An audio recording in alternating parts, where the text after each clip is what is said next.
Before Trayvon Martin, Mike Brown, or Sandra Bland, there was Oscar Grant. The current movement against police terror and for accountability and justice can trace its first iterations to this moment, when Oscar Grant was killed by a Bay Area Rapid Transit police officer on January 1st, 2009. Captured on numerous digital devices, Oscar's death would be the first murder prosecution of an on-duty Bay Area police officer. Before that would occur, however, Oscar would be murdered in the media and in the court system. It was a triple murder. No doubt, the murders of Oscar Grant tells this story.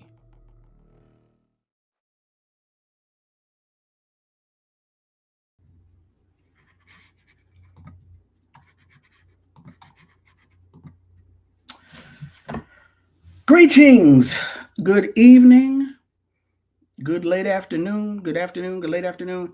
How y'all doing? My name is Tandasizwe Shimaringa, and welcome to another edition of Root Work, where I just can't seem to get this glare off of my glasses. But hopefully, y'all are here for the information. I try to make it presentable, but sometimes I'm just not able to get it together. But like I said, hopefully you're here for the information. Again, my name is Tandasizwe Shimaringa, and this is Root Work here on Black Liberation Media. Thank you for tuning in. Thank you for tuning in live.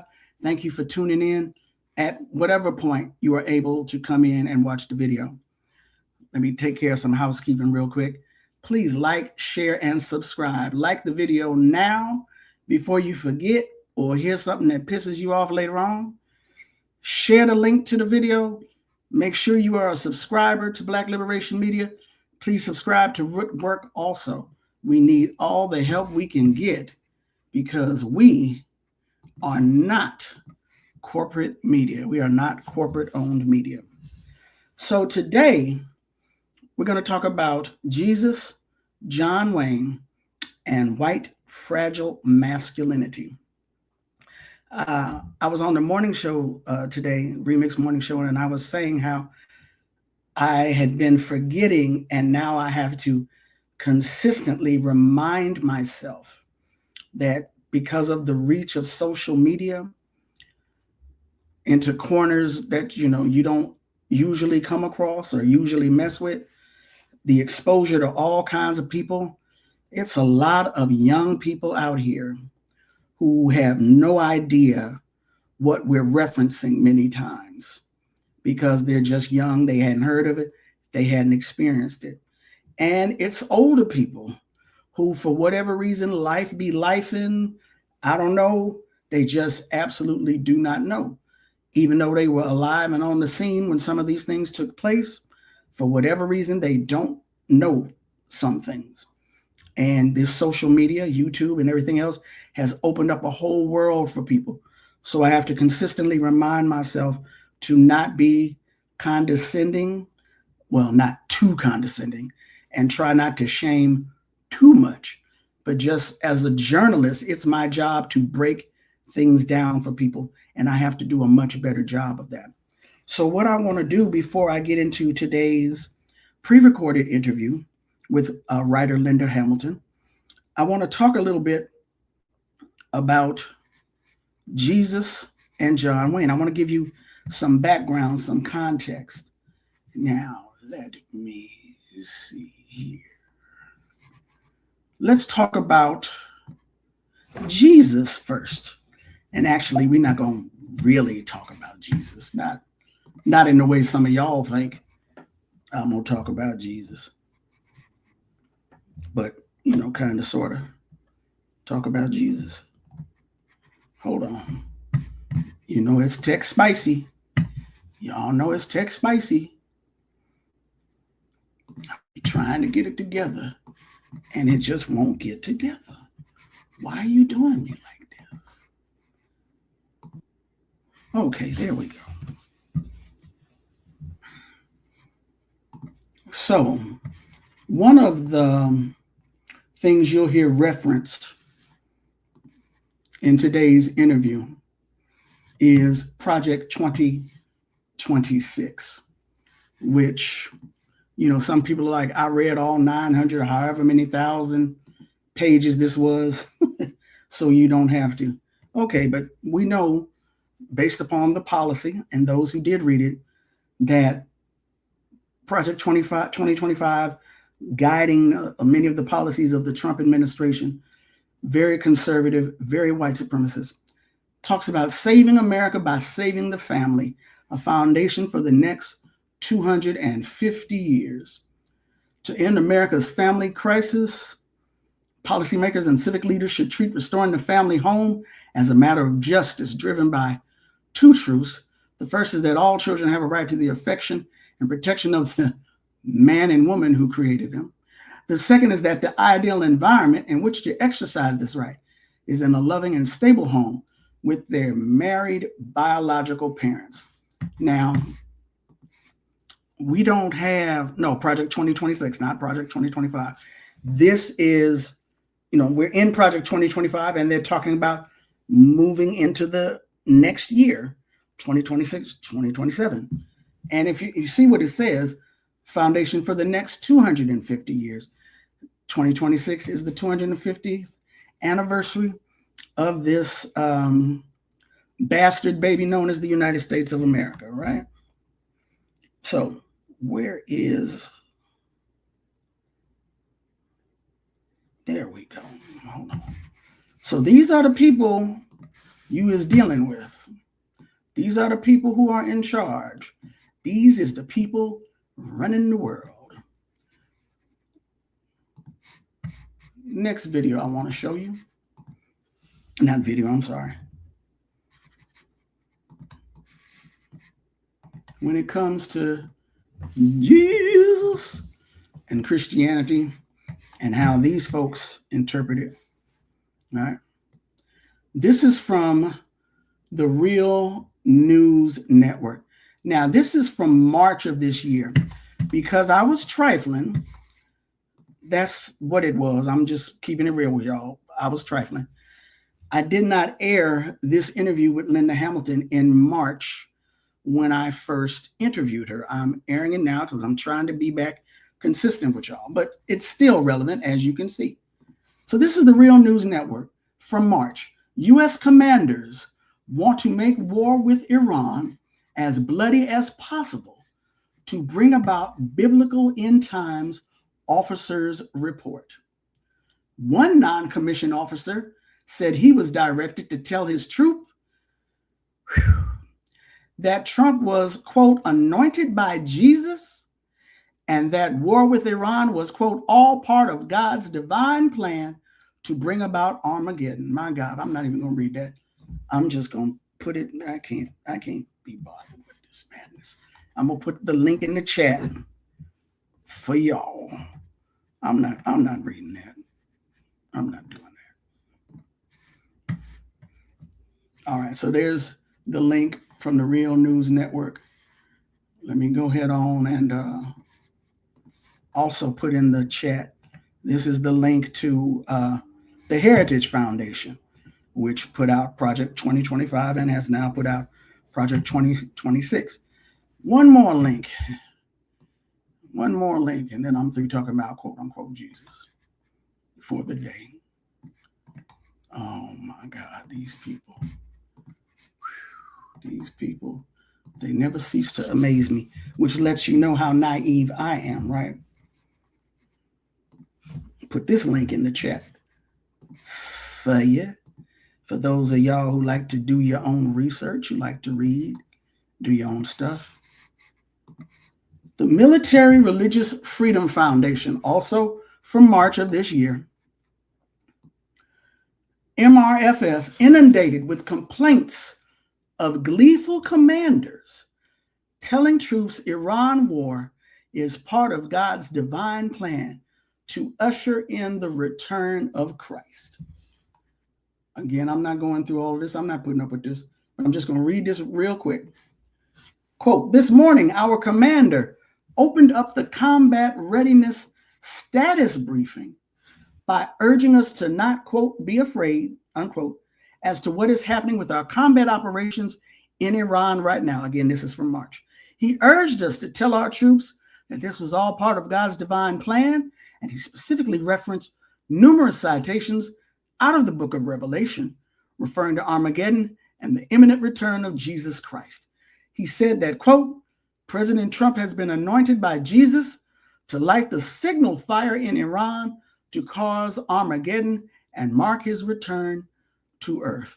MRFF active duty NCO, non-commissioned officer client, writing on behalf of themselves and 15 other unit members.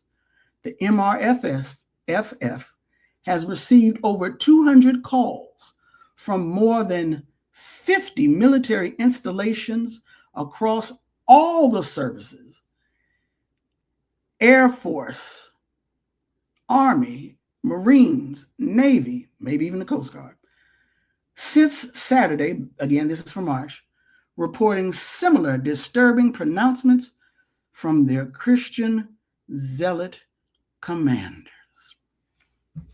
And that's all I'm going to say on this part. Yeah. I'm going to leave that part alone. Okay. So I put the links to those articles in the chat. Now, real quick, before we get into this interview with writer Linda Hamilton, I want to talk to you a bit about John Wayne. Now, I want you to excuse me if I don't make eye contact. I'm going to be looking at my phone. I could look at it up here on the screen over to my right, but whatever. So, John Wayne, who was born in 1907 and died in 1979, a Hollywood actor. John Wayne occupies a particular niche in the American imagination. And I want you to understand, I want to be clear. When I say American, I'm talking about white folks, okay? Long as we clear. So I want to quote from Wikipedia. Wikipedia is not a source I generally go to. It started off extremely janky. They have gotten better over the years, probably because people been cussing them out. You can find some sources referenced in Wikipedia that can take you to other information.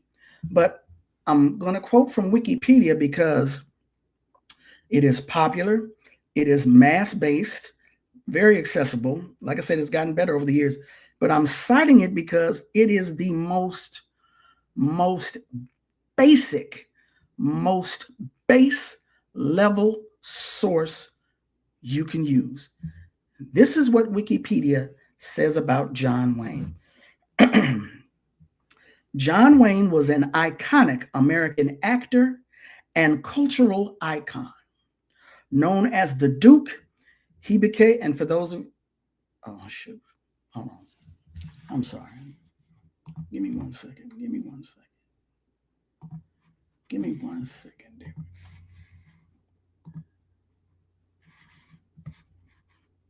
Okay, that's John Wayne, the one with the gun, for you young folks who ain't never heard of him before. Known as the Duke, he became the definitive symbol of rugged masculinity and American frontier values. We're going to come back to that. Through his prolific career in Hollywood's golden age, starring in over 150 movies across 5 decades, an American cultural icon. Again, when I say American, I'm talking about white. He is universally celebrated for his work in 2 primary genres. That word universally, I was like, you mean white folks in America? Hold that thought. He is universally celebrated for his work in 2 primary genres: Westerns. He redefined the genre with masterpieces like The Searchers, Rio Bravo, and The Man Who Shot Liberty Valance. Number 2, war and action. Epitomized the American soldier in films like Sands of Iwo Jima and The Longest Day.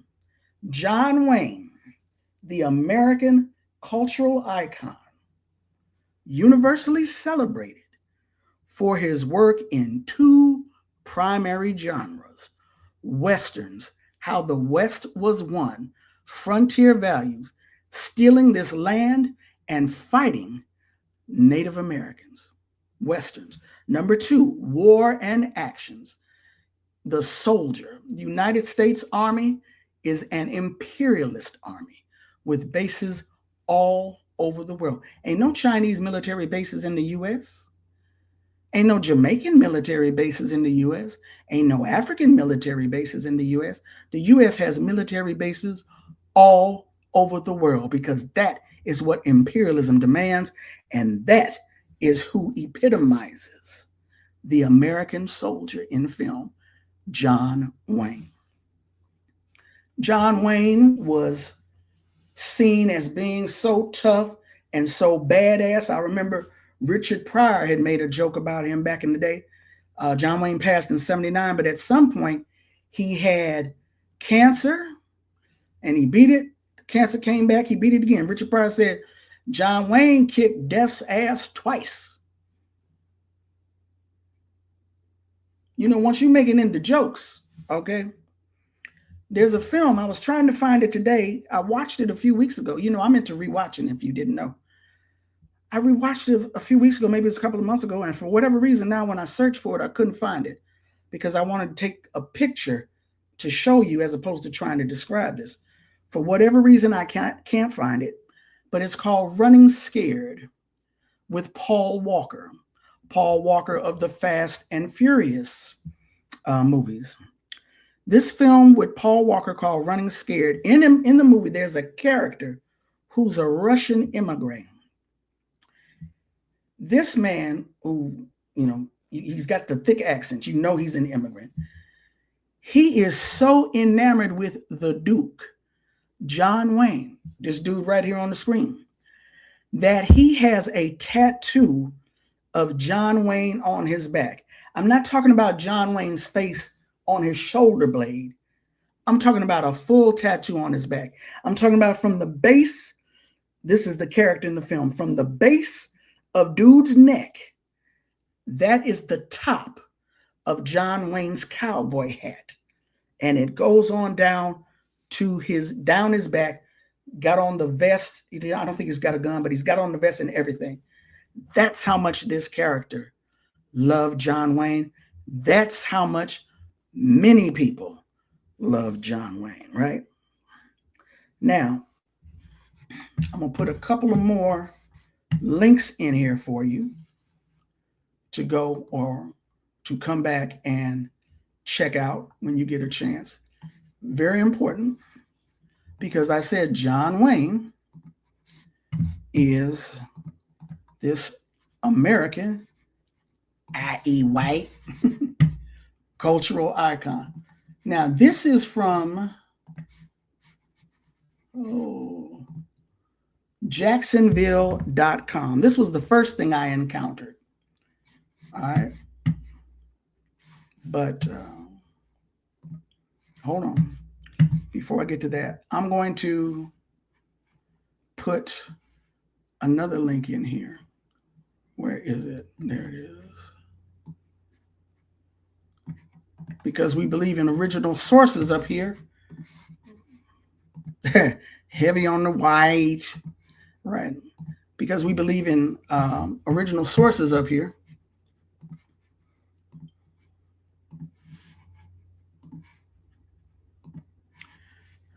I came across, when I was looking for stuff for this show, came across this article on Jacksonville.com. It was quoting a 1971 Playboy interview with John Wayne. And just as a side note, we know Hugh Hefner ain't shit. We're not talking about that. You know, a lot of people would use the excuse, oh, I read Playboy for the interviews. No, you don't. Howsoever, Playboy magazine had a number of interviews with very, very high profile, some say influential people. Alex Haley did an interview with with Malcolm X, for Playboy. He also did an interview with Dr. Martin Luther King Jr. As a matter of fact, I've been trying to get this book. It's out of print. It's Alex Haley's The Playboy Interviews. So, just so you know. But at any rate, this is 1971. And I put in the chat the link to this particular article on Jacksonville.com. I also put in the chat the PDF of the Playboy article with John Wayne. A meme stating that actor John Wayne believed in white supremacy has circulated on the internet for several years, but has resurrected. I don't know why these ads won't leave me alone. The facts. John Wayne's quote is real. It originally appeared in a May 1971 interview with Playboy magazine, in which Wayne was responding to a question about whether Angela Davis, a countercultural activist, communist, and professor, was discriminated against by those who wanted to revoke her teaching credentials. You've got the link to the actual article. So I don't know what they edited or took out of context. I'm too tired to go deal with it right now. But the question was whether Angela Davis was discriminated against by those who wanted to revoke her teaching credentials. Wayne responded, quote, "With a lot of blacks, there's quite a bit of resentment along with their dissent, and possibly rightfully so. But we can't all of a sudden get down on our knees and turn everything over to the leadership of the blacks." The blacks, black what? I believe in white supremacy until the blacks are educated. Blacks with a lower B. Educated to a point of responsibility. I don't believe in giving authority and positions of leadership and judgment to irresponsible people. Well, that right there ought to disqualify all of y'all white folks, but you know what? I ain't even gonna hold y'all. Hold on. I know it disqualifies Trump, but at any rate, 2 ways to continue reading. It's on a paywall. Well, guess what? Before the paywall went up, I was able to copy. When asked about his own hiring practices, Wayne said that while he did not discriminate against black actors or crew members, he didn't seek them out either. Quote, "I've directed 2 pictures and I gave the blacks their proper position. I had a black slave in the Alamo, and I had a correct number of blacks in the Green Berets. If it's supposed to be a black character, naturally, I use a black actor. But I don't go so far as hunting for positions for them. I think the Hollywood studios are carrying their tokenism a little too far," unquote. The Playboy interview contained one other quote that is frequently shared in meme form, Snopes.com reports. The quote was in response to Playboy's question of whether Wayne felt any empathy for Native Americans being in subordinate roles in Westerns. Quote, "I don't feel we did wrong in taking this great country away from them, if that's what you're asking. Our so-called stealing of this country from them was just a matter of survival. There were great numbers of people who needed new land, and the Indians were selfishly trying to keep it for themselves." End of quote. This is who John Wayne was. This is the place of John Wayne in the American psyche. American meaning white. So perhaps now you have a better understanding of why Public Enemy said what? "Elvis was a hero to most, but he never meant shit to me. You see, straight up racist, that sucker was simple and plain." Sing it with me, boys and girls. Motherfuck him and John Wayne. So yeah, there's your background on John Wayne. Motherfuck him and John Wayne. God bless you, Public Enemy. All right. So there's your background. There's your background. There's your background. There's your background. There's your background. Let's get into this interview with Linda Hamilton.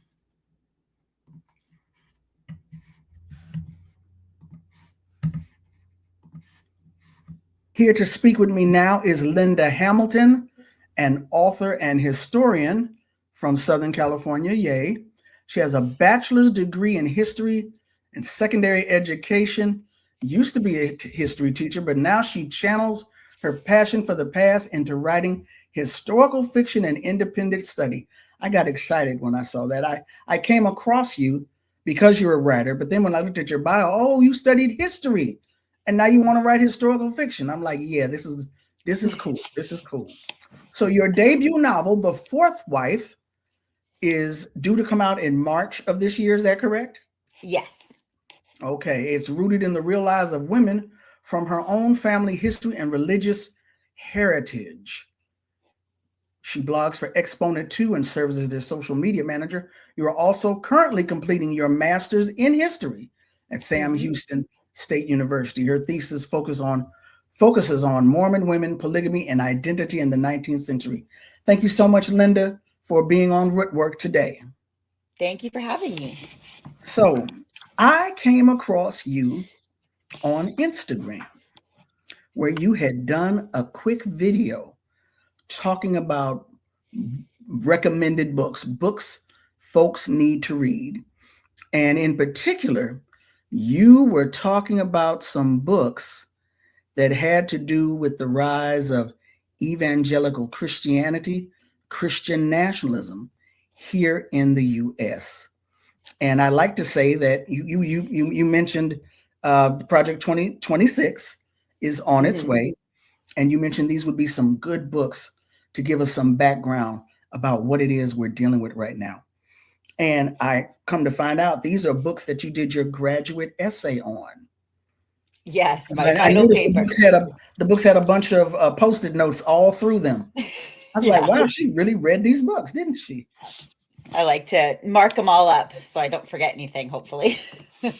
Okay, well, let's get into this discussion because in addition to Project 2026, you said these are books that are going to help give us good background on the rise of Christian nationalism in the U.S. and how much it is intertwined with fragile masculinity and capitalism. I was like, whoa, how did she get on my timeline? Thank you. Thank you, Instagram gods. Thank you. Thank you, Almighty Creator, for sending her my way. I had a guest on a year or so ago, Dr. Michelle Taylor, and she said, I read all 900 pages of Project 2025, so you don't have to. So even though we want people to read these books, you kind of have read them so that we don't have to. So why don't you tell us about these books that are going to give us good background on the rise of Christian nationalism in the U.S. and how much it is intertwined with fragile masculinity and capitalism. The first book you said, the first title you named, Jesus and John Wayne. Wow. So many people probably have no clue as to who John Wayne is, but I can tell you, I'm not going to tell everybody my age, but yeah, if there's anybody that's going to be the avatar for Christian nationalism, for fragile masculinity, for patriarchy, for what a man's man should be, ought to be, it was John Wayne. Take it away, Linda. Yeah. Jesus and John Wayne it's honestly a phenomenal book written very accessibly so that I feel like it's written to an average audience. It's not just for academics, which is one of the things I love about it. And Jesus and John Wayne is really, the central question is, why did evangelicals support and elect Donald Trump? And how the rise of evangelical culture in the early 20th century created this obsession with masculinity, with power, with dominance. And that kind of militant patriarchy reshaped the political landscape, which led to the election of Donald Trump. I was on Facebook the other day. They tell me that's for the old people.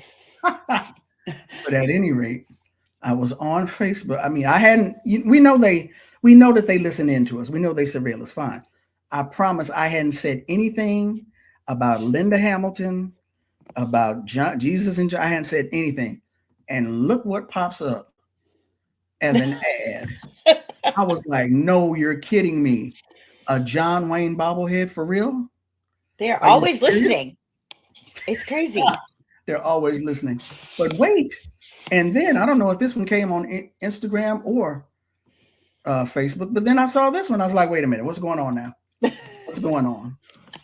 Okay, maybe they did listen. But anyway, the point being, he still holds this place in American imagination, somewhere in the corner of America's imagination, after all of these years.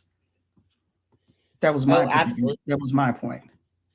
Now you were Yeah. saying, so why is it that these white evangelicals have thrown their support behind a Donald Trump who, by at least theoretical considerations, is the opposite of what a Christian should be?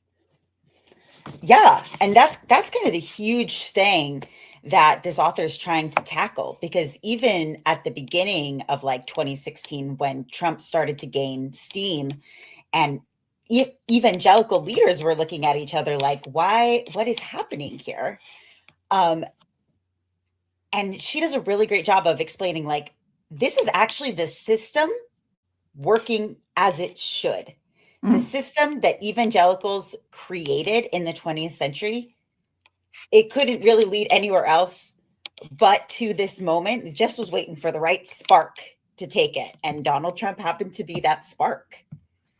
And okay, but again, why is he the spark? What have they been attempting to create? And well, we're living in it now, Tandy. No, let's break it down for folks who. So Christianity in the Victorian era was really about restraint. It was seen as kind of more feminine. And to men in the early 20th century, they were like, this is emasculating. They didn't like this version of Christianity. And so evangelicals started really in the early 20th century, and especially, by post-war America, to make a Christianity that was significantly more masculine and patriarchal. They demanded very strict gender roles. And so that's why a man like John Wayne, and really the characters he personifies, became their hero, because he's, the man's man, he's masculine, and he represents sort of this ideal America in their minds where, men are men and women are women, and control over people, native people and non-white people. It's a lot. It's intertwined very strongly with white supremacy, of course, the entire way through. And you're dating this to like the late or the early 20th, late 19th century. So Kristen Dumais starts by talking about the Victorian era and sort of why this reaction happened. And then this movement started in the early 20th century, but really took off post-war America. So right after World War II. Now, I started to say your book. One of the other books on this list, you date its beginnings of a particular phenomenon or strain to the early to mid 20th century. We're going to come to that next, but let's go to this second book, To Serve God and Walmart. Yes. To Serve God and Walmart is all about the making of Christian free enterprise.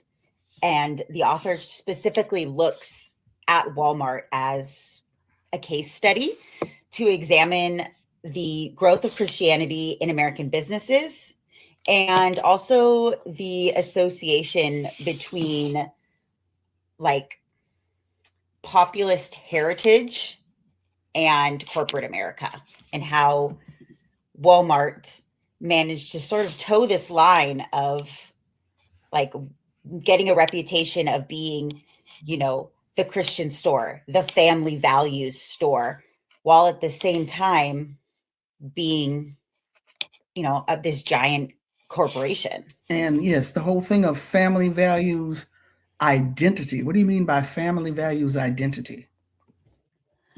So Walmart, what Sam Walton did when he was starting his company is there was a pretty strong backlash in the area in Arkansas against businesses taking money from like big northern companies and using that to expand.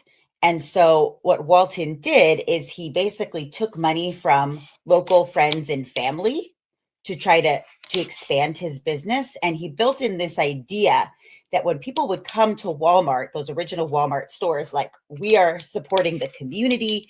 We are, there's no northern money here down in the South. Very buying into this idea of like, we're buying local, we're shopping small, even though this is growing into this bigger conglomerate.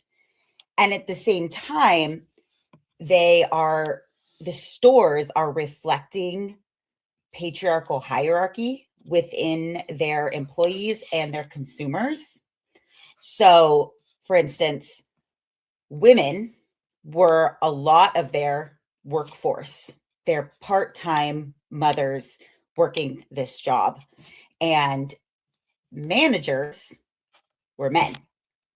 And there was this, they built into this culture this idea that, the men are more managerial, they move up the line, and women work these lower paid jobs and are undervalued. But at the same time, these women are buying into the idea that they are part of a family business that's actually growing enormous behind them.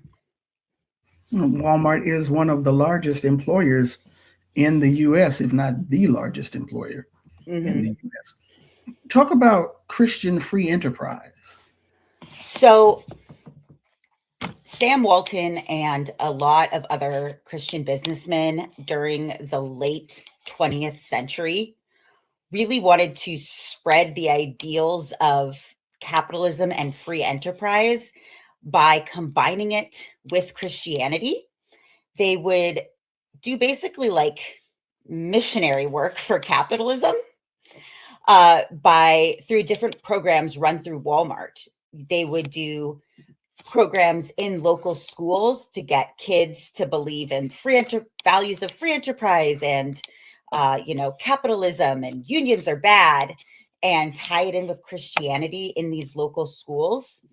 They also would sponsor college programs to basically get kids, especially conservative young adults, moving into these programs that would eventually then become workers and managers at Walmart.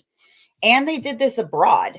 They would find new leadership for Walmart by having these college programs abroad that would spread Christian ideals of capitalism.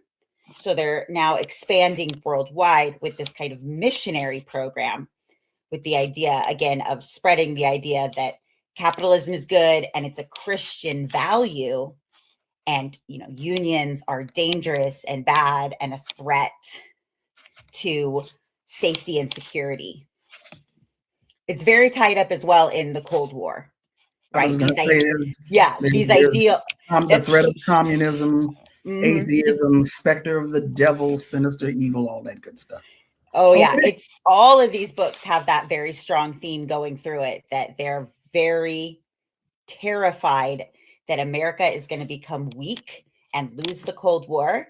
And so, like in Jesus and John Wayne, this really strong theme of masculinity and militant supremacy is directly tied to that. Like, we are America, we don't lose wars. So when America is not winning in Vietnam and things seem to be completely breaking down, the Christian right is now going to dig even deeper into these militant patriarchal values, because we can't lose America. It's all fear.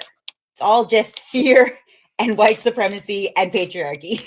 The blessings of business, the merger of corporations and evangelical Christianity. The Blessings of Business, How Corporations Shaped Conservative America. This one. All right, break this one down for us. Okay. So in this book, Darren Graham talks about the collaborations between conservative evangelicals and corporations and businesses that basically created conservative Christianity and tied them together at the beginning of the 20th century. So during the Great Depression, FDR, Franklin Delano Roosevelt, passed the New Deal, and elite businessmen and conservative Christians were obviously freaked out by this because they didn't like the labor law, and they were scared about the labor laws. They're scared about their bottom line, right? And these anti-deal crusaders start seeking alliances with each other. The Christian and the clergy with the business and the corporation, they start working together to basically convert souls to capitalism and anti-New Deal policies.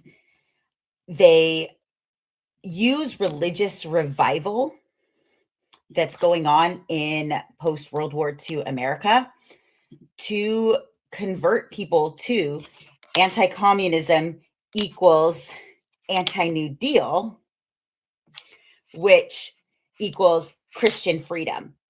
And it's very frustrating that there's this long chain of so many problems that we are dealing with now. We are still stuck with these issues because elite businessmen in the 1930s didn't want to deal with unions and were so scared of the welfare state taking their money and their power away from them that they basically work behind the scenes for an entire century until they finally get Ronald Reagan elected.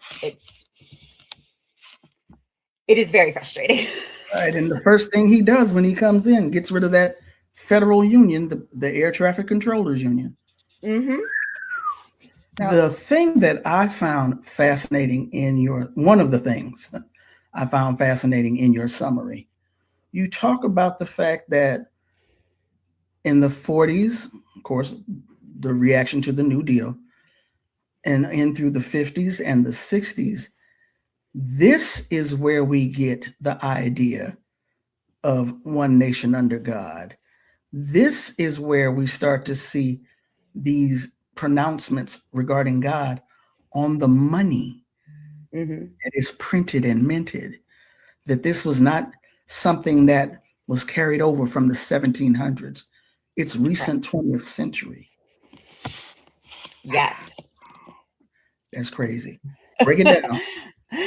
So this is kind of the huge premise of Kevin Cruz's book, One Nation Under God, which is the other book I was chatting about. My bad. Okay, I'm still on the Blessings of Business. Wait a minute. Yeah, they tie together very well, these two books. Yes, they do, but I needed to at least, let's share the screen real quick. That's not very huge. Oh, well. But that is the book. And so there are lots of One Nation Under God books out there. This one is by Kevin Cruz, 2 Ks, Cruz with a K. He's a fabulous historian. He's written several books. Another really good one on white flight, which I thought was really good. I still have the graphic up of the Blessings of Business, but this particular aspect that we're talking about, the 40s, 50s, and 60s, One Nation Under God, America's a Christian nation, printing the money, etc. That you say that Kevin Cruz covers that in his book. Now, what is his book about? So his book is basically exploring the foundations of public Christian religion in modern America. And his main question is, why do Americans believe that their country is a Christian nation and has always been a Christian nation? And he demonstrates through his book that this is not something that came from the founders. This is a product of the 20th century itself. And so this is why I think this is such an important book for people to read right now, maybe share with their more conservative family members, because this idea is so embedded into us as Americans that, the founding fathers were Christian and they fought for a Christian nation. And that is absolutely not true. These ideals, they come out of post-World War II America and the New Deal. Same thing. These reaction to the New Deal. Yeah, these businessmen and these clergy are working together, and they make an alliance. And basically through advertising, movies, TV, organizations, even like Hollywood, they are convincing Americans that the U.S.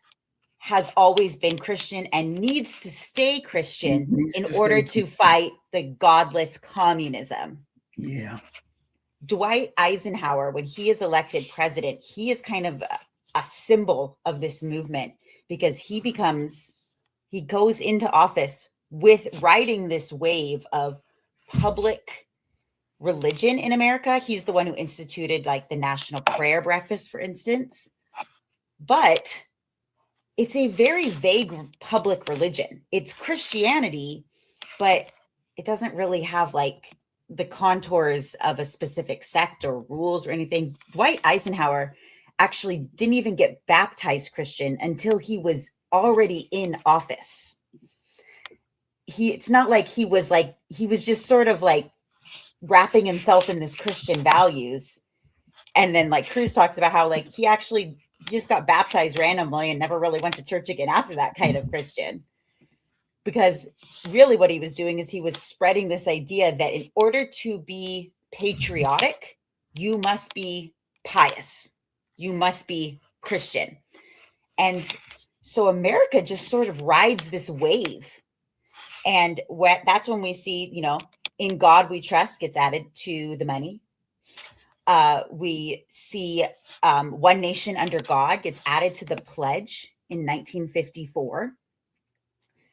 And it's sort of just this like general feeling that's going on in white America of like, we are Christian and we need to be Christian.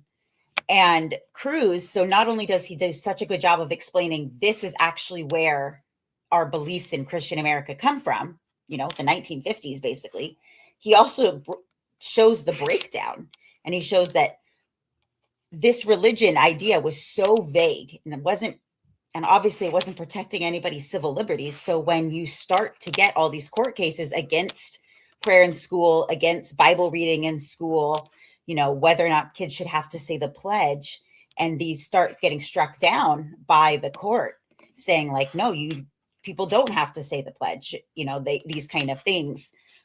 America is also fighting in Vietnam. We have all these protests. Nixon gets elected and Watergate happens.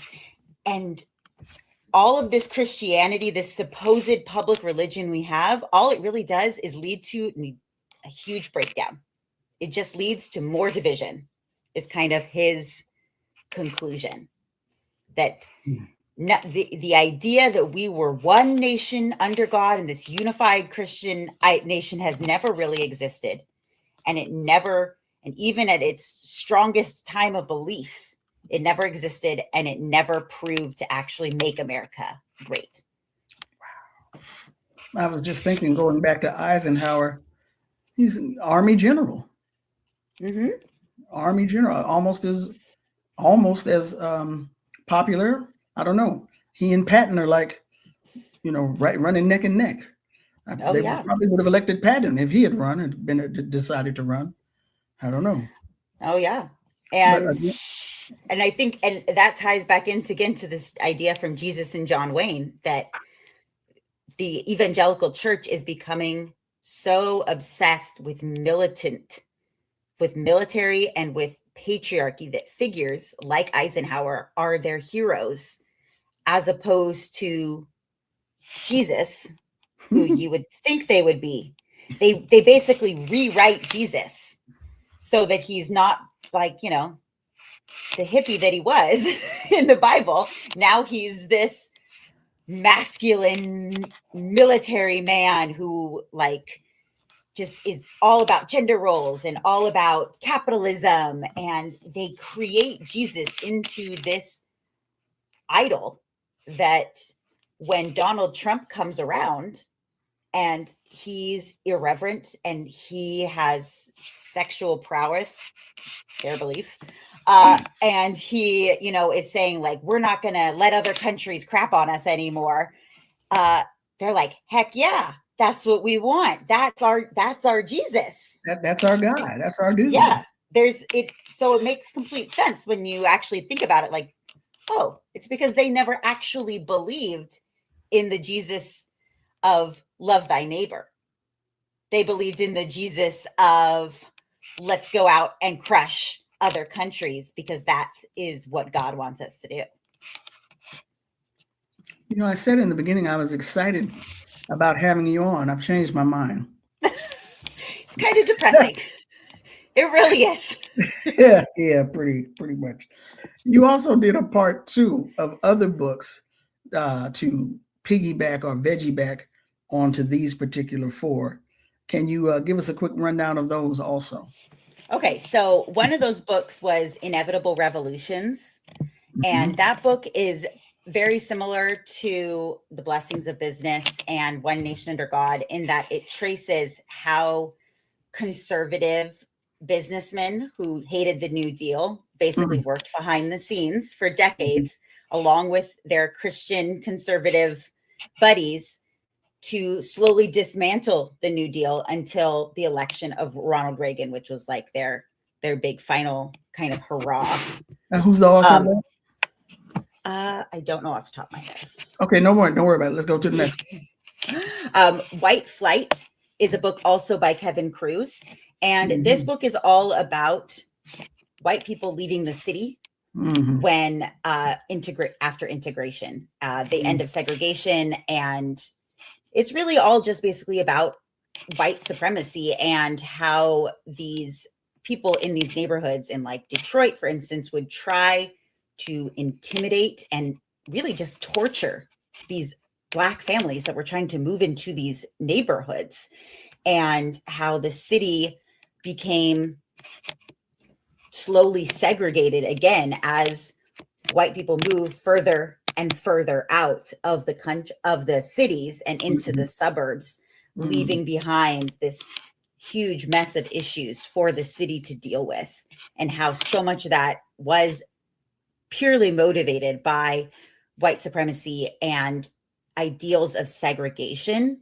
And those ideals even moved into education, right? As even after schools, after Brown v. Board, are supposed to desegregate, now you see conservative Christians starting to send their kids to only to private schools where only the white kids are allowed to go. And, you know, so we have like a de facto segregation happening. And it's all kind of wrapped up in those same ideals that are all just speaking to each other and reinforcing each other. The other one was Mediocre. And this book is all about how basically society is set up so white men can't fail. You ever wonder why there are so many mediocre, average white men who are, look at our presidents. Who wrote this one?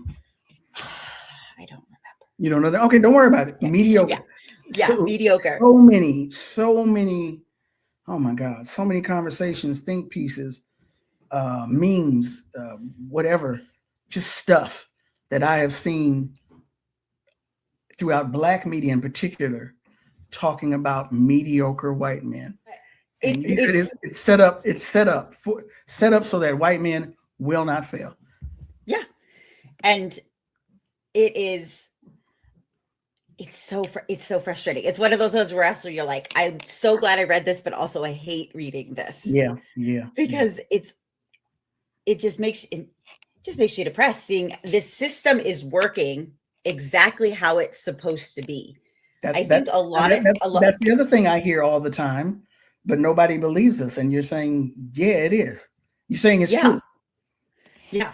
There is a book coming out called A Resistance History of the United States by, I want to say his name is Tad, but it's coming out in June, and I have an advanced copy that I'm currently reading, so I will be doing a full review on it. But his kind of basic premise is that we're always looking at the system and going, why is this bad? Why is something wrong happening? And how can we, resist it and organize and try to overthrow it? And the system's like, yeah, we'll change. But really what's happening is that the system is working exactly how it was set up to work, which was, back in the 1700s, rich, white, propertied men who wanted to maintain their power, their position, and their right to own other people in slavery. That's what the system is set up for. It's not set up for a pluralistic democracy. And we've been trying to retrofit and change. But ultimately, when we see all these issues happening, it's just what it was supposed to do. And it's going to require stronger resistance. And why we get frustrated at every turn. That's why we get frustrated at every turn. Yeah, I'm really not as happy as I was in the beginning when I invited you on. No, I'm just playing. I am just playing. I am so glad that you were able to sit with root work today and break this down for us, because you are not just a novelist, but you are a student of history, and not just, a lay student of history. You're actually completing your master's degree in history currently. Tell us about your book coming up real quick. So my book coming out is called The Fourth Wife. It is a historical Gothic horror about Mormon polygamists living in a haunted house in 1880s Utah. I come from a background of Mormonism. I was born and raised Mormon, so was Mormon for like 30 years. And this book is it's a reckoning with a lot of religious trauma and a lot of doctrines. And ultimately, it is a feminist critique on patriarchy and on abusive systems and powers that will oppress women and people, anyone who's basically not a white male. All righty then. So someone well qualified to talk about these issues of fragile masculinity, evangelicalism, and evangelical Christianity and capitalism. Linda Hamilton, thank you so much for being here on Rootwork today. Thank you for having me.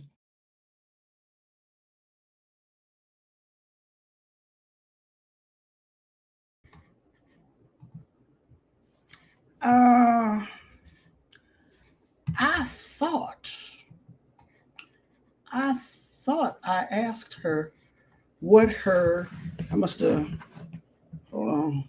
I thought I asked her what her website was, and she didn't say it, and I'm not seeing it in her notes, or excuse me, her notes, my notes. There it is. All right, so let me put her info in the chat also for y'all.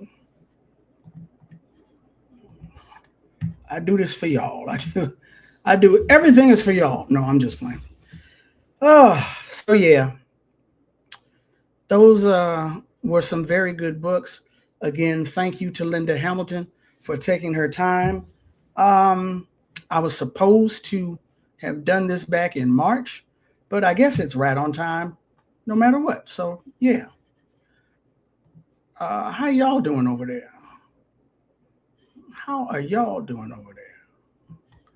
See, what happens is y'all be coming in late and then you ask questions. Either get here on time or hush until you find out later. We were talking about Project 2025 and now moving into Project 2026. And in the chat is a link to the Heritage Foundation, which puts out these projects, right? These think pieces. And it talks about what they're looking to do for the next 250 years. Okay. Watch your language. This is a family channel. No, it's not. No, it's not. No, it's not. I think it's over 800 at this point, which is wild. We were talking about U.S. military bases all over the world. There ain't nobody else ain't no quote unquote foreign country got a military base inside of the US. But the US has 800 military bases all over the world. Why? Imperialism, that's why. And this related to, in case you're late, related to John Wayne as an American icon. As Western movies, where he's vanquishing the enemy of the Native American, and as an American soldier, vanquishing the enemies elsewhere. Motherfuck him and John Wayne. That's why Public Enemy said that. Gee, I hope I'm not late. You were gone and press play from the beginning.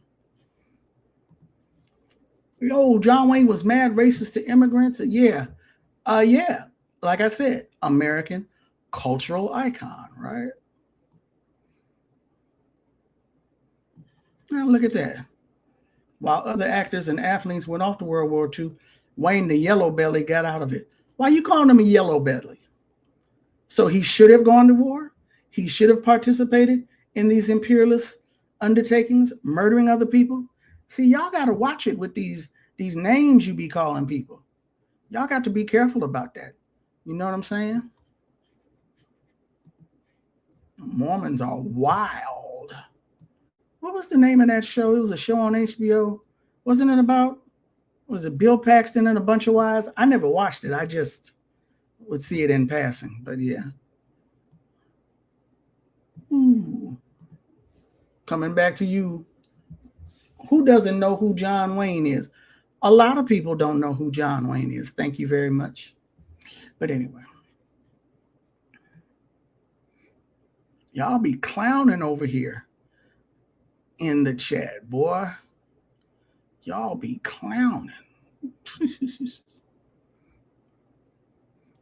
Let's see. Okay, why are you laughing? God and Walmart.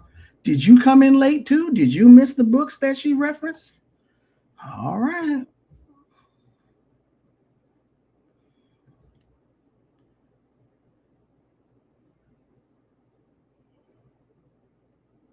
I'm trying to give y'all a little bit of, just a little bit. I don't even know why we're still discussing this. American Christianity is backward, garbage, gutter. Just, I don't even know why we're still talking about it. It's over with. It's done. Yeah, but anyway. Thank you. You like? Yes, that purple. I have no idea who Ted Stormer is. I'm not sure that I want to know. So I'll allow y'all to go ahead and be familiar with him for me. Mm-hmm.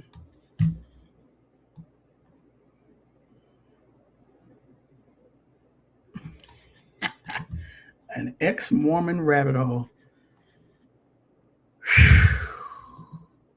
I got away from Mormonism too, thanks to political education. And your name is now Azania. Hey, that's a hell of a name. Is related to the land is ours.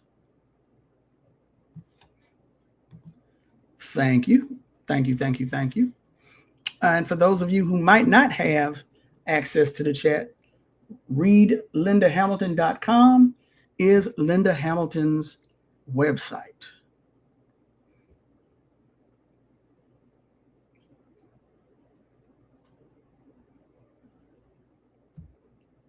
I don't know what y'all talking about over here. There you go. Y'all be just doing so much.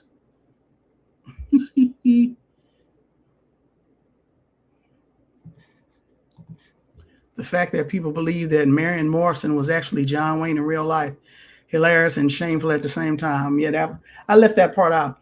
John Wayne was his stage name. His actual birth name, his mama named him Marion Morrison. So.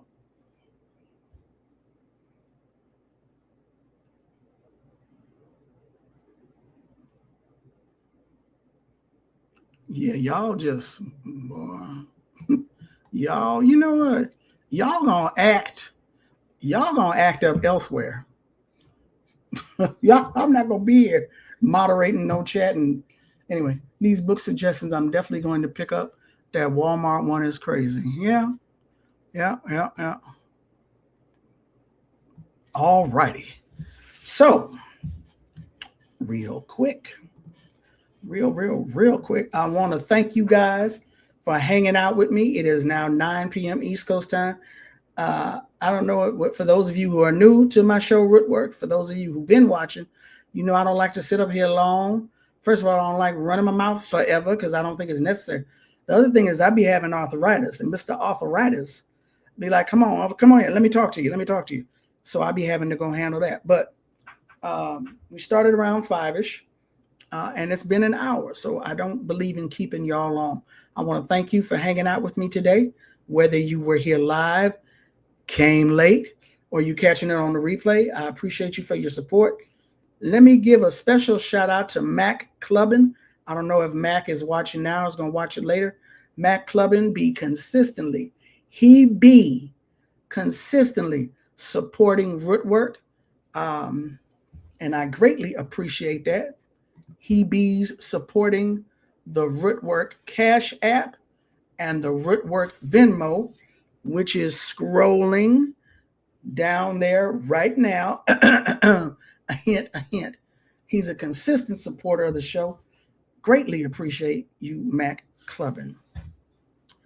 So again, I want you to please like, share, and subscribe. Like the show, give it the thumbs up, share the video of the show, share the link of the show. If you haven't subscribed already to Black Liberation Media, please subscribe. It don't cost you nothing. We ask for money, but you don't have to pay money to subscribe. And if you want to be a consistent supporter, then you join the Patreon, which is listed on the scrolling under the screen also, Black Liberation Media. So yeah, subscribe to Black Liberation Media, don't cost you nothing. Subscribe to Rootwork, don't cost you nothing. If you are so inclined, the Cash App and Venmo for Rootwork is scrolling, as well as the Patreon for Black Liberation Media. It definitely don't cost nothing to share the link and like. Don't be that lazy, y'all. Don't be that guy. Don't be that gal. Click the like button and share the link. All right. So, you know what? Y'all goofy, but I like y'all, so I ain't gonna trip too hard. Thank you. I appreciate you. Appreciate y'all.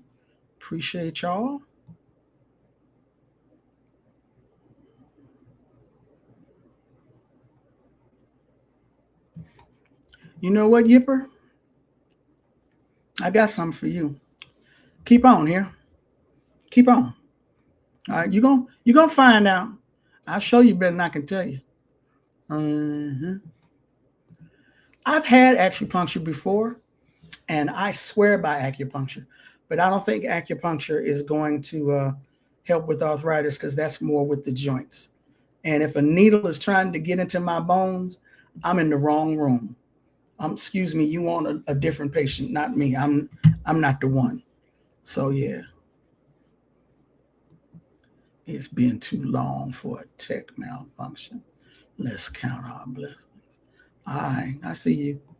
Okay, all right. Be your own people. Be your own people. All right, y'all. That's all I got. I ain't got nothing else. So I'm going to allow you all to go and enjoy your evenings.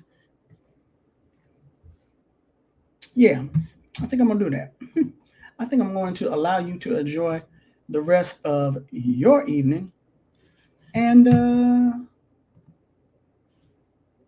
going to get on out of here.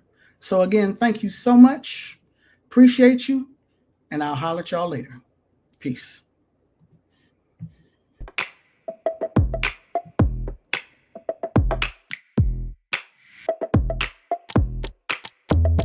"'Tis woman's strongest vindication for speaking that the world needs to hear her voice. Anna Julia Cooper wrote those words in 1892. You would think she's speaking about today. White supremacy and patriarchy, by definition, belittles and ignores the voices of Black women. Some of Us Are Brave, a Black woman's radio program, was a corrective to that, centering and airing the voices, views, and experiences of Black women, documenting them and capturing moments in time. The program aired on Pacifica Radio for almost a decade. Many of those voices have been preserved here, and Some of Us Are Brave, interviews and conversations with sisters on life, art, and struggle. Edited by Tandisizwe Shimaringa.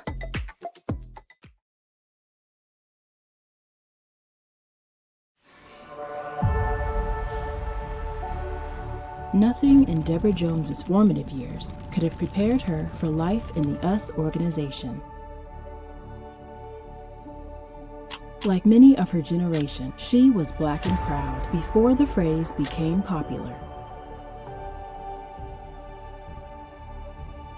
She believed, and still believes, in the principles for which the organization stood.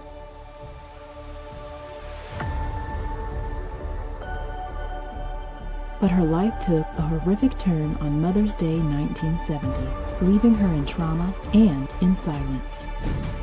In this never-before-told account, Deborah Jones's inspiring story is told.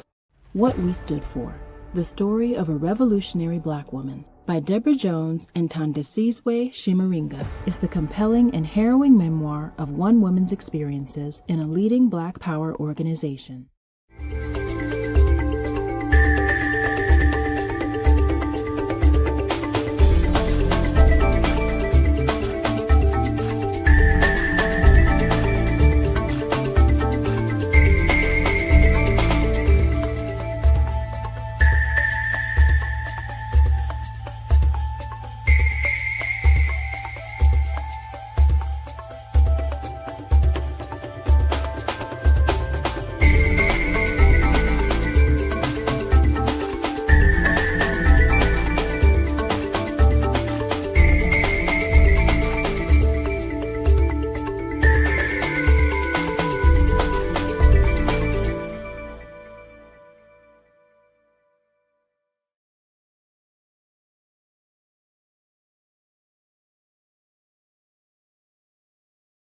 Black Liberation Media is a collective of Black and African organizers, journalists, academics, and media personalities serving Black and African masses seeking to further grow in their understanding of themselves, their histories, and the African world through entertainment and news.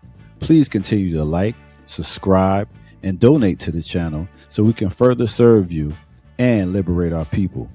You can also go to blkliberationmedia.org, get some merchandise, and also become a Patreon member and a member from the YouTube. Please do what you can, share, and show your love as we will show ours for you. Black Liberation Media.